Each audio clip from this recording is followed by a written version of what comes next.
অখিল গগৈ নিজৰ সিটটো জিকিব লাগে। সেইকাৰণে অখিল গগৈয়ে এটা সময়ত কংগ্ৰেছৰ ওচৰত আত্মসমৰ্পণ কৰিবই। এটা সিটে দিব কংগ্ৰেছে আৰু মৰম কৰি ক'ৰবাত হাৰা দুটা সিট এটা দিব পাৰে। অখিল গগৈয়ে যিমান কৈ আছে তেওঁ সিমান কৰিব নোৱাৰে। সদায়তো ডেটে দি থাকে, 1 জানুৱাৰীৰ পৰা আৰম্ভ কৰিম, 1 ডিচেম্বৰৰ পৰা আৰম্ভ কৰিম।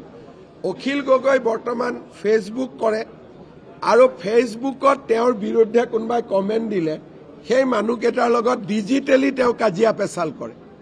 গতিকে তেওঁ এতিয়া ডিজিটেল মাধ্যমৰ মানুহ, প্ৰেক্টিকেল ফিল্ডৰ তেওঁ এতিয়া নহয়। আৰু আমি 5 বছৰ ভাল চৰকাৰ চলাইছোঁ আৰু আমাৰ দল বহুত তৃণমূল পৰ্যায়লৈকে যাব পাৰিছে।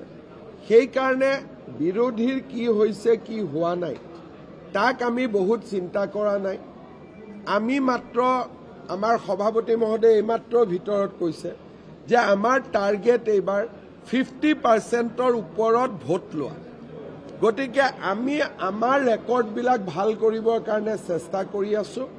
বিৰোধীৰ কোনোবা দিনা তেওঁলোকে ক'ব আমি লিলি হোটেলত বহিম, কোনোবা দিনা ক'ব বিহালীৰ ধাবাত গৈ বহিম, কোনোবা দিনা ক'ব দিল্লীত ৰাহুল গান্ধীৰ ঘৰত গৈ বহিম।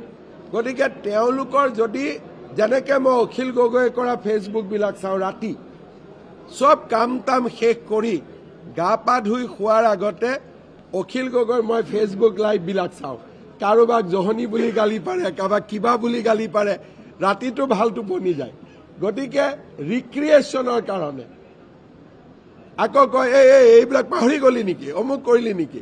বৰ্তমান ৰাতি কাৰোবাৰ যদি পৰিবাৰত কণ্ডল লাগিছে, ল'ৰা ছোৱালী নিজৰ ভিতৰত কাজিয়া লাগিছে, ক'ৰবাত অফিচত টেনশ্যন হৈছে, ক'ৰবাত মালিকৰ লগত টেনশ্যন হৈছে, ক'ৰবাত অফিচৰ বছৰ লগত টেনশ্যন হৈছে, ক'ৰবাত ভায়েক ককায়েকৰ মাজত টেনশ্যন হৈছে।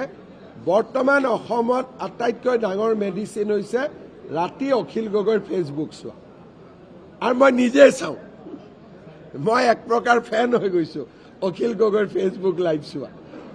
সিদিনাখন এটা গালি দিছে, এই তোৰ নাম কি, অমুক, তই ক'ৰ পৰা ওলালি, আকৌ হাঁহি দিয়ে, হে কৰি হাঁহি দিয়ে, দি আকৌ চাই।